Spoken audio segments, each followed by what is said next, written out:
Hi മക്കളെ, നാളെയാണ് നമ്മൾ ഏവരും കാത്തിരിക്കുന്ന +2 ബോർഡ് എക്സാം എന്ന് പറയുന്നത്. എല്ലാവരും ഗംഭീരമായിട്ട് പഠിക്കുന്നുണ്ട് എന്ന കാര്യം എനിക്ക് ഉറപ്പാണ്. 100% ഷുവർ ക്വസ്റ്റ്യൻസിന്റെ ലൈവ് ഇന്നലെ കഴിഞ്ഞിരിക്കുന്നു. ആ ലൈവ് കാണാത്തവരാണെങ്കിൽ ഉറപ്പായും ആ ലൈവ് കാണുക.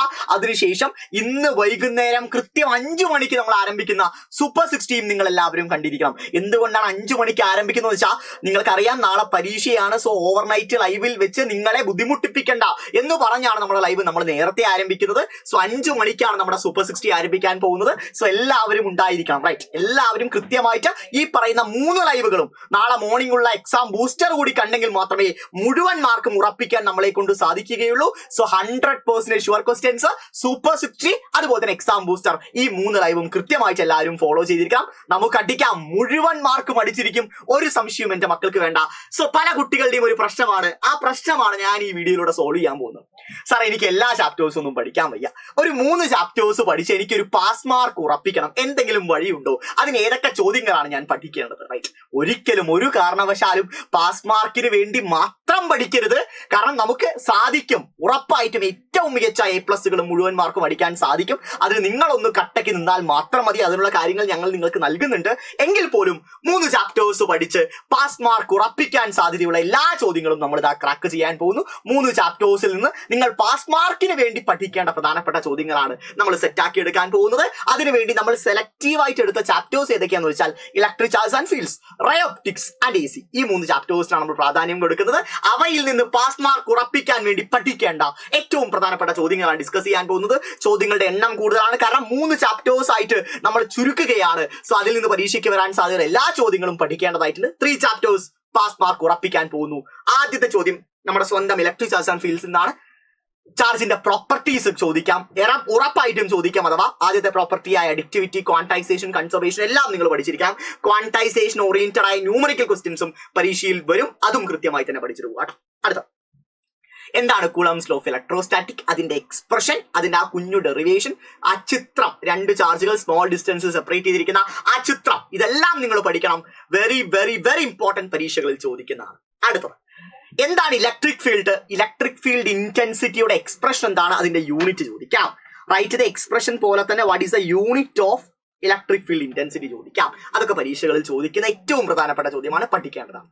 അടുത്ത properties of electric field lines, എന്തായാലും ചോദിക്കാം. പോസിറ്റീവ് ചാർജിന് എങ്ങോട്ടാണ്, നെഗറ്റീവ് എങ്ങോട്ടാണ്, പോസിറ്റീവും നെഗറ്റീവും അടുത്തടുത്ത് വെച്ചാൽ എവിടെ നിന്ന് എങ്ങോട്ടായിരിക്കും ഉണ്ടാവുക, യൂണിഫോം ഇലക്ട്രിക് ഫീൽഡ് ആണെങ്കിൽ ഇലക്ട്രിക് ഫീൽഡ് ലൈൻസ് എങ്ങനെയായിരിക്കും ഉണ്ടാവുക. സോ ഈ കാര്യം കൃത്യമായിട്ട് മനസ്സിലാക്കണം. അതിൽ നിന്ന് ഏറ്റവും പ്രാധാന്യമുള്ള മറ്റൊരു ചോദ്യമാണ് 2 ഇലക്ട്രിക് ഫീൽഡ് ലൈൻസ് ഇന്റർസെക്ട് ചെയ്യുമോ, കൂട്ടിമുട്ടുമോ എന്ന ചോദ്യവും പരീക്ഷയിൽ എക്സ്പെക്ട് ചെയ്യാം കേട്ടോ.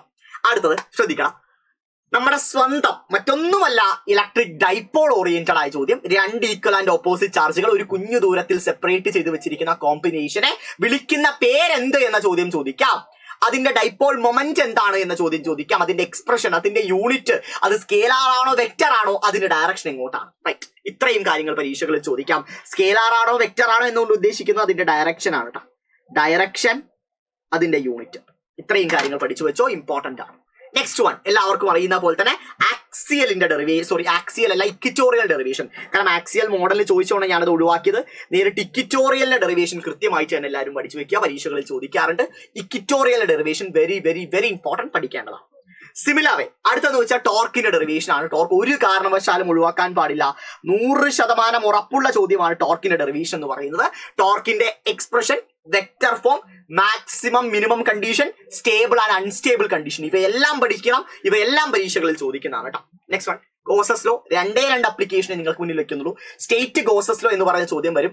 സ്പെറിക്കൽ ഷെല്ലിന്റെ ചോദ്യം ചോദിക്കാം. അതുപോലെ തന്നെ charged wire, infinitely charged wire മൂലമുള്ള ഇലക്ട്രിക് ഫീൽഡ് ഇന്റൻസിറ്റി കണ്ടുപിടിക്കാൻ ചോദിക്കും. ഇവയെല്ലാമാണ് ഒന്നാമത്തെ ചാപ്റ്റേഴ്സ് പഠിക്കേണ്ടത്. ഏറ്റവും പ്രധാനപ്പെട്ട കാര്യമാണ്, പഠിക്കേണ്ടതാണ്. ഇത് മുഴുവനും നിങ്ങൾ പഠിച്ചിരിക്കണം. ഒരു കോംപ്രമൈസും വരുത്തരുത്.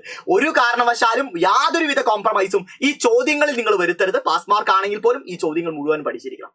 അടുത്ത ray optics, laws of refraction പഠിച്ചിരിക്കണം, പരീക്ഷകളിൽ ചോദിക്കും. സ്നെൽസ് ലോ കൃത്യമായി തന്നെ എഴുതാൻ നിങ്ങൾക്ക് അറിഞ്ഞിരിക്കണം. അതുപോലെ തന്നെ ടോട്ടൽ ഇന്റേണൽ റിഫ്ലക്ഷൻ എന്തൊക്കെയാണ്, അതിന്റെ കണ്ടീഷൻ എന്താണ്, ക്രിട്ടിക്കൽ ആംഗിളും അതുപോലെ തന്നെ റിഫ്രാക്റ്റീവ് ഇൻഡെക്സും തമ്മിലുള്ള റിലേഷൻ എന്താണ്, ഇത് ഡെറൈവ് ചെയ്യാനും പരീക്ഷകളിൽ ചോദിക്കാം. അപ്ലിക്കേഷൻ പഠിച്ചു വെച്ചോട്ടാ. Total internal reflection application optical fibre ആണെങ്കിലും ഡയമണ്ട് ആണെങ്കിലും അതുപോലെ തന്നെ നമ്മുടെ എൻഡോസ്കോപ്പ് ആണെങ്കിലും ഒക്കെ കൃത്യമായി തന്നെ പഠിച്ചു വെച്ചോ. സ്പെറിക്കൽ സർഫേസിന്റെ നമ്മുടെ സ്വന്തം കേർവ്ഡ് സർഫേസ് ഫോർമുല ഡിറൈവ് ചെയ്യാൻ ചോദിക്കും. Curved surface formula CSR derive ചെയ്യാൻ ചോദിക്കും. പരീക്ഷകളിൽ പഠിക്കേണ്ട പ്രധാനപ്പെട്ട ചോദ്യം, ഏറ്റവും കൂടുതൽ സാധ്യതയുള്ള 100% ഞാൻ ഉറപ്പ് കൽപ്പിക്കുന്ന ചോദ്യമാണ്. നമ്മുടെ സ്വന്തം ലെൻസ് മേക്കേഴ്സ് ഫോർമുല പഠിക്കണം, ഉറപ്പിച്ച് പഠിക്കണം, ഒരു കോംപ്രമൈസും ഇല്ല കേട്ടോ. അടുത്തത് പവർ ഓഫ് ലെൻസ് എന്താണ്, അതിന്റെ യൂണിറ്റ് എന്താണ്, എക്സ്പ്രഷൻ കൃത്യമായി പഠിക്കണം. വളരെ വളരെ ഇമ്പോർട്ടന്റ് ആണ്. കോമ്പിനേഷൻ ഓഫ് ലെൻസുകൾ, അതിന്റെ എഫക്റ്റീവ് ഫോക്കൽ ലെങ്ത് കണ്ടുപിടിക്കാൻ, എഫക്റ്റീവ് പവർ മാഗ്നിഫിക്കേഷൻ എക്സ്പ്രഷൻ ഒക്കെ എഴുതാൻ നിങ്ങൾക്ക് അറിയണം. കാരണം ഇത് ഓറിയന്റഡ് ആയ ന്യൂമറിക്കൽ പരീക്ഷകൾ ചോദിക്കാറുണ്ട്. 3 മാർക്കിന്റെ ചോദ്യം കോമ്പിനേഷൻ ഓഫ് ലെൻസസ്. അടുത്തത് സിമ്പിൾ മൈക്രോസ്കോപ്പിന്റെ ഇമേജ് ഫോർമേഷൻ വളരെ ഇമ്പോർട്ടന്റ് ആണ്. അതിന്റെ മാഗ്നിഫിക്കേഷൻ കണ്ടുപിടിക്കാനും നിങ്ങൾ എല്ലാവരും പഠിച്ചു വെക്കുക. ലിമിറ്റേഷൻസ് പഠിച്ചു വെക്കുക. ടെലിസ്കോപ്പ് പഠിക്കേണ്ടതാണ്, പ്രധാനപ്പെട്ടതാണ്. കാരണം കോമ്പൗണ്ട് മൈക്രോസ്കോപ്പ് ഒഴിവാക്കാൻ കാരണം മോഡൽ എക്സാമിന് ചോദിച്ചതിനാൽ തന്നെയാണ്. ടെലിസ്കോപ്പ് അറിയണം, അതിന്റെ മാഗ്നിഫിക്കേഷൻ, ആക്ച്വലി ആംഗുലർ മാഗ്നിഫിക്കേഷൻ ആണ് കൃത്യമായി മനസ്സിലാക്കുക. റിഫ്ലക്റ്റിംഗ് ടൈപ്പ് ഓഫ് ടെലിസ്കോപ്പിന്റെ അഡ്വാൻറ്റേജുകൾ കൃത്യമായി തന്നെ പഠിച്ചു വെക്കുക കേട്ടോ. ഇത്രയും കാര്യങ്ങൾ ഇമ്പോർട്ടന്റ് ആണ്. Last one AC. Resistive circuit oriented ആയ ഡെറിവേഷൻ ചോദിക്കാൻ പോസിബിലിറ്റി ഉണ്ട്. 2 മാർക്കിനാണ്. അത് ഓറിയന്റഡ് ആയ ന്യൂമറിക്കൽ കൂടി ഉൾപ്പെടുത്തിയിട്ടുണ്ട്. അതിനകത്ത് ഫ്രീക്വൻസിയോ എന്തും ചോദിക്കാം. സോ കൃത്യമായി തന്നെ പഠിച്ചു വെക്കുക കേട്ടോ. അടുത്ത ഇൻഡക്ടർ, ഒരു കോംപ്രമൈസും ഇല്ല. ഇൻഡക്ടറിനാണ് ഏറ്റവും കൂടുതൽ പ്രാധാന്യമുള്ളത്. കാരണം കപ്പാസിറ്ററിന്റെ ഡെറിവേഷൻ ക്രിസ്മസ് പരീക്ഷയ്ക്കും മോഡൽ പരീക്ഷയ്ക്കും ചോദിച്ചു. അടുത്തത് ഇൻഡക്ടറേ ഉള്ളൂ വലിയ ഭാരിച്ച ഡെറിവേഷൻ എന്ന് പറയാൻ, അത് പഠിക്കണം. സിമിലർ വേ ഇംപിഡൻസ് പഠിക്കണം. ഇസഡിന്റെ എക്സ്പ്രഷൻ ഡിറൈവ് ചെയ്യാൻ അറിയണം. അതിന്റെ phasor diagram, that's very important.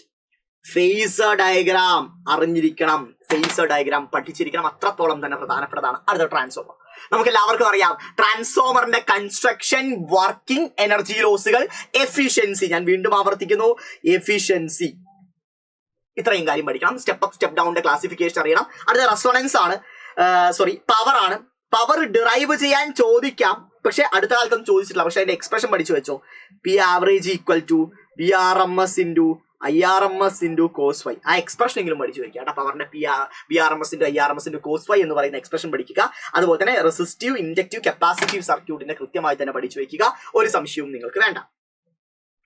Resonance condition, resonance frequency derive ചെയ്യാൻ ചോദിക്കാറുണ്ട്. ഒരു സീരീസ് LCR സർക്യൂട്ട് റെസൊണൻസ് കണ്ടീഷനിൽ എന്തായിട്ടാണ് ആക്ട് ചെയ്യുക, അതിന്റെ ഡിഫറെന്റ് പാരാമീറ്റേഴ്സ്, ഉദാഹരണം ഫേസ് ഡിഫറൻസ്, അതുപോലെ തന്നെ power factor, average power, impedance എന്തിന് ഇക്വലന്റ് ആയിരിക്കും എന്ന കാര്യം ചോദിക്കാം. What is a condition for resonance എന്ന് ചോദിക്കാം. അടിപൊളിയായിട്ട് മനസ്സിലാക്കണം. Very very very important. So pass mark ഉറപ്പിക്കണം എന്ന ആഗ്രഹമേ ഉള്ളൂ എങ്കിൽ ഈ പറയുന്ന ചാപ്റ്റേഴ്സിൽ നീ ചോദ്യങ്ങൾ അന്തസ്സായിട്ട് പഠിച്ചിട്ട് പോവുക.